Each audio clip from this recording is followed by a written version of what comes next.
the research console, one of the borrowed power that you can have in Voidstorm and also outside Voidstorm. If you click on the research console, it's gonna look like this. A little talent tree. This talent tree you unlock in the beginning through a guy here, this guy next to him, and it will give you access to talent tree that gives you borrowed power and some other stuff. The main thing it gives is that you can proc something called Voidlust. What Voidlust does is increase your crit by 25%, increase your leash by 5%, and increase your movement speed by 10%. So when you like do shit here, you can proc Voidlust and it gives you those things. Now, you can get points to put on this tree. And when you put it on this tree, one thing is that it's more effective, these stats. Another one is that it happens more often, that you proc it more often, the Voidlust. The third one is that it lasts for a longer time, the Voidlust proc. Then you can also spawn rested areas around in Voidstorm. You can find places like this where people are sitting and chilling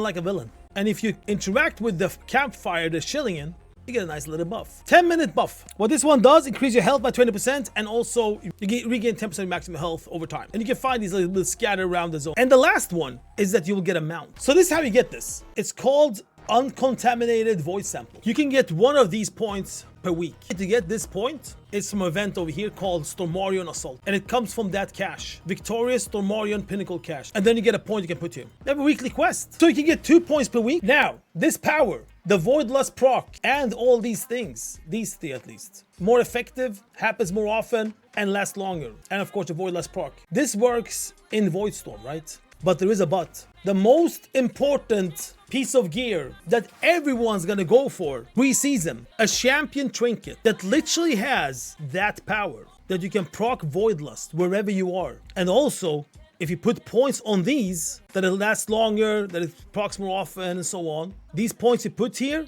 will be put on your trinket. How do you get a trinket? Renown 7 with a singularity, the Voidstorm Renown thingy. Reach Renown 7 there, you get a quest. When you complete the quest, you get a trinket. So basically now I have the trinket with the power, and in this zone I also get the power. That's how this research console works. And also how you get the trinket that is like super powerful. So you can get this a champion trinket with power before the season starts.